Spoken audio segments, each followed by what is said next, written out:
নমস্কাৰ, RM live মুক্ত চিন্তা অনুষ্ঠানলৈ স্বাগতম জনাইছোঁ। মই মৃদুল বৰা আৰু মই ৰাহুল ডেকা। আজি ৰহস্যময়ী ৰেখাৰ তৃতীয়টো খণ্ডলৈ আগবাঢ়ি যাম। অভিনেত্ৰী ৰেখাৰ জীৱনৰ উপন্যাস উপম কাহিনী তৃতীয়টো খণ্ডত আপোনালোকে উপভোগ কৰিবলৈ পাব অভিনেত্ৰী ৰেখাৰ জীৱনৰ কৈশোৰকালৰ কথা। আপোনালোকে জানিবলৈ পাব ৰেখাৰ কৈশোৰকালৰ সংগ্ৰামী জীৱনটোৰ কথা।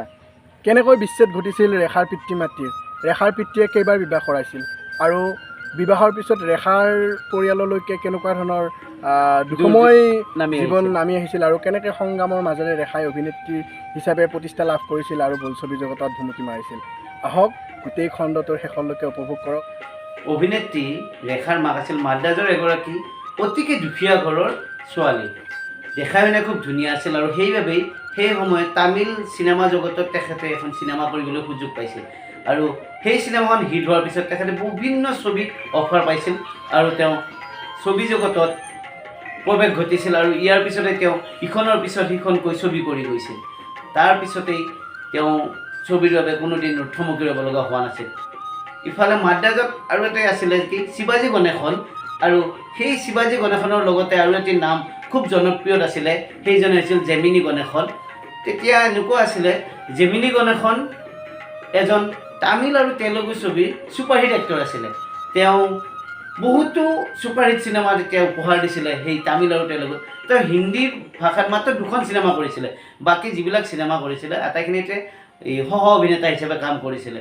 আৰু এদিন এই জেমিনী গণেশনৰ প্ৰতি আকৰ্ষিত হৈছিল পুষ্পাৱলী, এদিন চিনাকি হৈছিল আৰু তেওঁলোকৰ মাজত প্ৰেম আগবাঢ়ি গৈছিল। ঠিক এনেদৰেই তেওঁলোকৰ মাজত মধুৰ সম্পৰ্ক হৈছিল আৰু 1951 চনৰ জানুৱাৰী মাহৰ ভিতৰতেই তেওঁলোকৰ মাজত বিয়া হৈছিল খুব ধুমধামেৰে। কিন্তু এই বিয়াৰ পিছতেই তেওঁলোকৰ প্ৰথমটি সন্তান জন্ম পাইছিলে, দ্বিতীয়টি সন্তান জন্ম পাইছিলে আৰু 1955 চনৰ 10 অক্টোবৰ তাৰিখে এই ভানুৰেখা গণেশন নামৰ এগৰাকী কন্যা সন্তানে পুষ্পাৱলী আৰু জেমিনী গণেশনৰ ঔৰসত জন্ম পাইছিলে আৰু এই হৈছে অভিনেত্ৰী ৰেখা, যাক আমি ৰেখা বুলি জানো। কিন্তু ৰেখাৰ জন্মৰ পিছত আৰু 3টি সন্তান জন্ম পাইছিলে। তাৰপিছত এগৰাকী চাউথৰ অভিনেত্ৰী নাম আছিলে সাবিত্ৰী, তেওঁ খুব জনপ্ৰিয়তা হৈছিলে সেই সময়ত। আৰু জেমিনী গণেশনে আৰু সাবিত্ৰীৰ মাজত অবৈধ সম্পৰ্ক এটা স্থাপন হৈছিলে, প্ৰেমৰ সম্পৰ্ক। এই সম্পৰ্কটো যেতিয়া পুষ্পাৱলীয়ে গম পায় তেতিয়া জেমিনী গণেশনৰ পৰা তেওঁ চিৰবিদায় লৈছিলে, মানে ডিভোৰ্চ দিছিলে আৰু জেমিনী গণেশনক চিৰবিদায় লৈ তেওঁ 6টি সন্তানসহ জেমিনী গণেশনৰ পৰা চিৰদিনৰ বাবে আঁতৰি আহিছিল। আৰু তেতিয়াই সাবিত্ৰীক বিয়া কৰাই ছেকেণ্ড মেৰেজ কৰিছিলে জেমিনী গণেশনে। ৰেখাৰ সৰুকালৰ জীৱনটো খুব দুমোজাত আছিলে।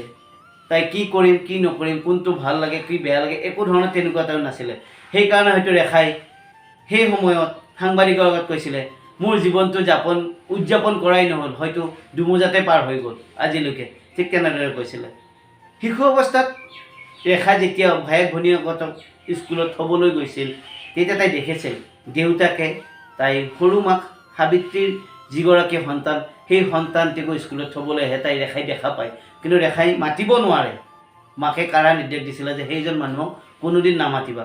সেইকাৰণে ৰেখাই দূৰৰ পৰা এইজন আমাৰ দেউতা বুলি গম পায়, কিন্তু মাতিব নোৱাৰে। ৰেখাৰ মনত দুখ আছিলে, দেউতা বুলি মাতিবলৈ মন গৈছিলে, চিঞৰি দেউতা বুলি কৈ ওচৰলৈ যাবলৈ মন গৈছিলে, কিন্তু কোনোদিন যাব পৰা নাছিলে। আৰু এই দুখ এটা শিশুৰ মনত যি প্ৰভাৱ পেলায় সেইটো আচলতে ৰেখাই বুজিছিলে যে দেউতাক থাকিও নোহোৱাৰ এটা দুখ কেনেকুৱা হ'ব পাৰে। ইয়াৰ পিছতেই ৰেখা যেতিয়া ক্লাছ 8ত পঢ়িছিলে তেতিয়াই ৰেখাৰ জীৱনৰ প্ৰথমখন বোলছবি ৰেখাই ভৰি দিয়ে, আৰু সেইখন বোলছবি কৰিছিলে ৰেখাৰ এগৰাকী দূৰ সম্পৰ্কীয় মোমায়েক। আৰু সেই ছবিখন কৰিবলৈ ৰেখা প্ৰস্তুত হোৱা নাছিলে, কিন্তু ঘৰৰ যিটো অৱস্থা, ঘৰ পৰিচালনা কৰিব নোৱাৰা এটা অৱস্থা আহিছিলে। সাবিত্ৰীও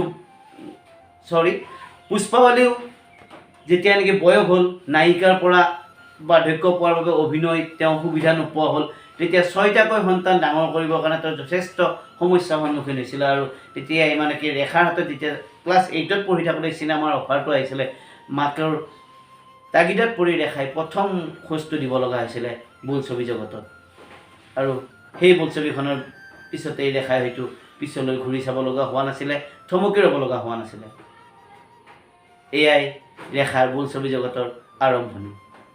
ৰহস্যময়ী ৰেখা, অভিনেত্ৰী ৰেখাৰ জীৱনৰ উপন্যাসোপম কাহিনীৰ তৃতীয়টো খণ্ড চাই আপোনালোক কেনেকুৱা পালে জনাবলৈ নাপাহৰিব। আৰু যদি ভাল পালে আমাৰ চেনেলটো লাইক, কমেণ্ট আৰু ছাবস্ক্ৰাইব কৰিব বুলি আশা ৰাখিছোঁ। ধন্যবাদ।